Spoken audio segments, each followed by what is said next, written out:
ओम श्री गणेशाय नमः। कार्तिक महात्म्य 10वां अध्याय।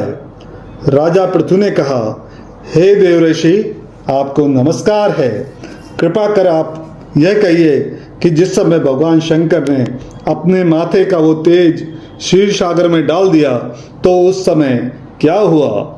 नारद जी ने कहा, हे राजन, जब भगवान शंकर ने अपना वो तेज क्षीर सागर में डाल दिया तो उस समय वह शीघ्र ही बालक होकर गंगा सागर के संगम पर बैठकर संसार को भय देने वाला रुदन करने लगा।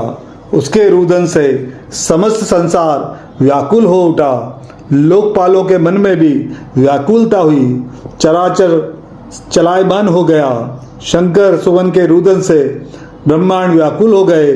समस्त देवता और ऋषि मुनि व्याकुल होकर लोक पितामह श्री ब्रह्मा जी की शरण में गए। सबने मिलकर श्री ब्रह्मा जी को प्रणाम किया और स्तुति की। फिर कहा कि हे पितामह, ये तो बड़ा भयंकर समय उपस्थित हुआ है। हे महायोगीन, इसका नाश कीजिए। तब देवताओं की ऐसी बात सुनकर श्री ब्रह्मा जी सत्यलोक से उतरकर उस बालक को देखने के लिए समुद्र तट पर आए। समुद्र ने ब्रह्मा जी को आता देखकर प्रणाम किया और बालक को उठाकर उनकी गोद में दे दिया। तब विस्मित होकर श्री ब्रह्मा जी ने पूछा, हे सागर, तुम शीघ्र कहो कि यह बालक किसका है। समुद्र ने विनम्र शब्दों में कहा, प्रभु, ये तो मैं नहीं जानता, किंतु मुझे इतना अवश्य ज्ञात है कि ये गंगा सागर के संगम पर प्रकट हुआ है। अतएव हे जगत गुरु, आप इस बालक का जात कर्म आदि संस्कार कीजिए। इसका जातक फल बताइए। नारद जी कहते हैं कि इधर तो सागर ब्रह्मा जी गले में हाथ डालकर बार बार उनका आकर्षण कर रहा था। फिर तो उसने ब्रह्मा जी का गला इतनी जोर से पकड़ा कि उससे पीड़ित और ब्रह्मा जी के नेत्रों से आंसू टपकने लगे। किसी प्रकार से ब्रह्मा जी ने अपने दोनों हाथों का जोर लगाकर अपना गला छुड़ाया और सागर से कहा, हे सागर, सुनो, मैं तुम्हारे पुत्र का जातक फल कहता हूँ।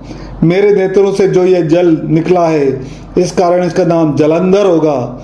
यह उत्पन्न होने के साथ ही तरुण हो गया है। इससे ये सब शास्त्रों का पारगामी, महापराक्रमी, महावीर, बलवान, महायोद्धा, रण दुर्मद होगा।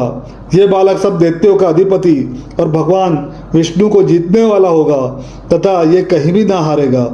एक भगवान शंकर को छोड़कर वो सबसे अवध्य होगा। जहाँ से उत्पन्न हुआ है फिर वहीं जाएगा। इसकी स्त्री बड़ी पतिव्रता, सौभाग्यशालिनी, सर्वांग सुंदरी और परम मनोहर, मिष्ट भाषणी तथा शीलवान होगी। नारद जी कहते हैं, हे राजन, सागर से ऐसा कहकर ब्रह्मा जी ने शुक्राचार्य को बुलाकर उनके हाथों से बालक का राज्याभिषेक कराया और स्वयं अंतर्ध्यान हो गए। फिर तो बालक को देखकर सागर बड़ा ही प्रसन्न हुआ और घर आ गया। कितने ही उपाय से उसका पालन कर उसको पुष्ट किया। फिर कालनेमी नामक असुर को बुलाकर उसका वृंदा नाम की कन्या से सविधि विवाह करवा दिया। उस विवाह में बड़ा उत्सव हुआ। श्री शुक्राचार्य के प्रभाव से स्त्री सहित जलंधर दैत्यों पर राज्य करने लगा। जय मां ताप्ती।